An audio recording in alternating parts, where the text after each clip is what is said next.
Turning to one of our big stories today, some new developments as WikiLeaks keeps releasing emails that rattled the Clinton campaign. Founder Julian Assange's internet apparently has been cut off by an unidentified state party, at least according to WikiLeaks.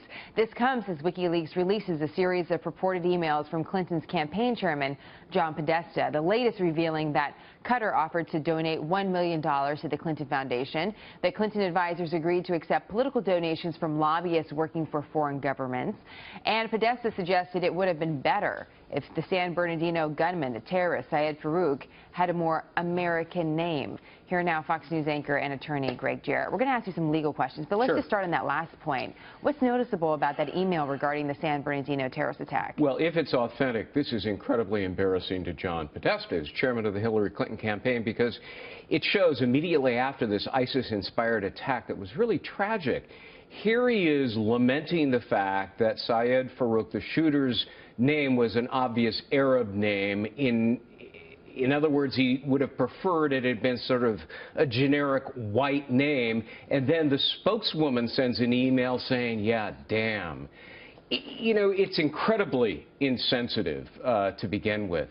But beyond that, it shows that the Clinton campaign really cared less about the victims of the tragic shooting and more about the political impact on Hillary Clinton. I just want to point something out to our viewers. You're going to use the term, for example, allegedly, if these emails are true, simply because the Clinton campaign, John Podesta, is not verifying every single one of the thousands released to be indeed But they're also not actively denying that these are authentic. So you have to read into that. We'll just note the words, the semantics. Let me just ask you about this donation into the Clinton campaign that we mentioned. Donating to a campaign has some real rules. Oh, it surely does. Any laws noticeably broken by what you're seeing in the emails? Probably not. The law was bent and twisted here. Look, it's illegal for a foreign government to make a donation to an American campaign. However, there's a loophole. It's not against the law for an American lobbyist who is a registered foreign agent for a foreign government to make a donation. So in other words, Vladimir Putin could funnel a bunch of money to an American agent who then makes the donation. And in these emails, you see that Hillary Clinton's top aides were anxious to get this money from these foreign agents. In fact, Jennifer Palmieri allegedly wrote, "Take the money." She's the campaign spokeswoman. And they did, about $700,000. And then you've got the campaign manager, Robbie Mook, his response, "I'm okay taking the money and dealing with any of the attacks."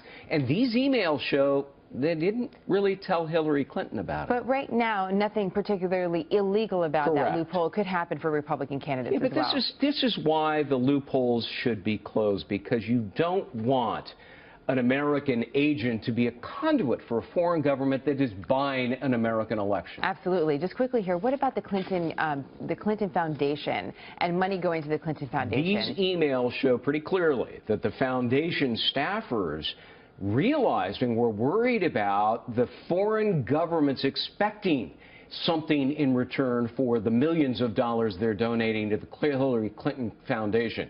Is there any quid pro quo concrete evidence? No, but there's a lot of circumstantial evidence, and these staffers at the foundation were worried that it would be scandalous for Hillary Clinton. Well, apparently they were right. Yeah. In some circles. Greg, great to see you. Thank you. Okay. John?